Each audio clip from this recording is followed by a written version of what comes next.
മോദിയുടെ വിചിത്രമായ വാദം കേട്ട് അന്തം വിട്ടുപോവുകയാണ് സ്പീക്കർ കസേരയിൽ ഇരുന്ന് ഓം ബിർള. ഇതെന്ത് കുത്ത് എന്ന മട്ടിൽ തലയാട്ടാൻ പോലും പറ്റാത്ത തരത്തിൽ നിന്ന നിൽപ്പിൽ ഇല്ലാതാവുകയാണ് സഭയ്ക്കുള്ളിലെ മറ്റു മന്ത്രിമാർ. 1 മണിക്കൂർ 50 മിനിറ്റ് മോദി വാ അടച്ചിട്ടേ ഇല്ല. ഒരേ കാര്യത്തിൽ തന്നെ പിടിച്ചു തൂങ്ങി മോദി എന്തെന്നില്ലാതെ പറഞ്ഞത് കൊണ്ടുകൂടിയാണ് പിന്നെ മാത്സ് ക്ലാസ് പോലെ എന്ന് അത്തരം ബോറായിരുന്നു എന്ന് പോലും മോദിയുടെ പ്രസംഗം കേട്ട് പ്രിയങ്ക ആഞ്ഞടിച്ചത്. പക്ഷെ ഇവിടെ മോദിക്ക് വേണ്ടി ആകെ കൈയടിച്ചത് ഇന്ത്യ മുന്നണിയിലെ ഒരേ ഒരു മുഖ്യമന്ത്രി മാത്രമാണ്. അതും പാർലമെന്റിന് പുറത്ത് രാഹുലിനെ തട്ടിമാറ്റിക്കൊണ്ടാണ്. മോദി പറഞ്ഞതാണ് അതിന്റെ ശരി എന്ന മുദ്രാവാക്യം ഇന്ത്യ മുന്നണിയുടെ ബലത്തിൽ വിജയിച്ചുകൊണ്ട് മുഖ്യമന്ത്രിയായ ഒമർ അബ്ദുള്ള പറയുന്നത്. അതിനായി അവർ ആദ്യം ചെയ്തത് കോൺഗ്രസിനെ മന്ത്രിസഭയിൽ നിന്ന് നീക്കം ചെയ്യുകയാണ്.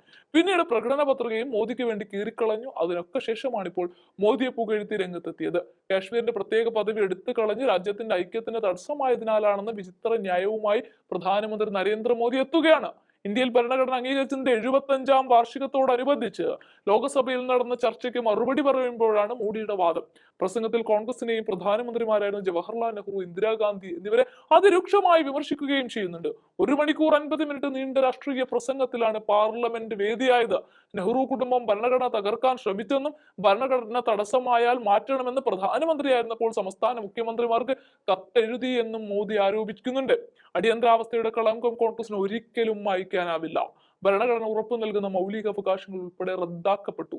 രാജ്യം തടവറയായി മാറി. 60 വർഷത്തിനിടെ 75 തവണയാണ് കോൺഗ്രസ് ഭരണഘടന ഭേദഗതി ചെയ്തത്. ഇതിന് തുടക്കം കുറിച്ചത് നെഹ്റുവാണ്. സ്വാതന്ത്ര്യത്തിന് ശേഷം രാജ്യത്ത് ഐക്യം നഷ്ടപ്പെട്ടെന്നും നരേന്ദ്രമോദി അവകാശപ്പെടുന്നുണ്ട്. അതേസമയം വിവാദ വിഷയങ്ങളായ മണിപ്പൂർ, അദാനി കുംഭകോണം തുടങ്ങിയ വിഷയങ്ങളിൽ ഒന്നിലു പോലും മോദി തൊട്ടിട്ടില്ല, പരാമർശിച്ചിട്ടില്ല. പ്രസംഗത്തിന്റെ 7 അയലത്ത് പോലും അതില്ല. മനുസ്മൃതിയും ഭരണഘടനയും തമ്മിലുള്ള യുദ്ധമാണ് രാജ്യത്ത് നടക്കുന്നതെന്ന് പ്രതിപക്ഷ നേതാവ് രാഹുൽ ഗാന്ധി പക്ഷെ ഇവിടെ കൂട്ടിച്ചേർക്കുന്നുണ്ട്.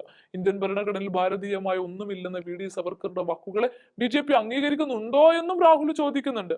2 ദിവസം നീണ്ട ഭരണഘടനാ ചർച്ചയൊക്കെയാണ് സഭ സാക്ഷ്യം വഹിച്ചത്.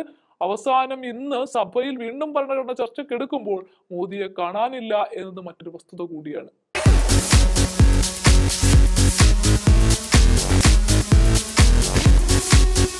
ഇതാണ് പഞ്ചഗവ്യ വിളക്ക്. പശുവിന്റെ ഗോമൂത്രം, ചാണകം, നെയ്യ്, പാല്, തൈര് എന്നിവ കൊണ്ട് ചേർത്ത് നിർമ്മിച്ച വിളക്കാണ് പഞ്ചഗവ്യ വിളക്ക്.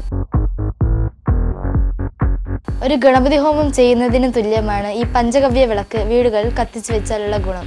ഐശ്വര്യവും സമ്പദ് സമൃദ്ധിയും വീടുകളിൽ വന്നു ചേരുന്നതാണ്. നിങ്ങൾക്ക് ആവശ്യമായ പഞ്ചഗവ്യ വിളക്കും പഞ്ചഗവ്യ ധൂപത്തിരിയും ഓർഡർ ചെയ്യാവുന്നതാണ്. യാതൊരുവിധ കെമിക്കലുകളും ചേരാത്ത കർപ്പൂരം വാഗമൺ സ്പേസിൽ ഇവിടെ ലഭ്യമാണ്. ബന്ധപ്പെടേണ്ട നമ്പർ 7994007599 അല്ലെങ്കിൽ 9656417599.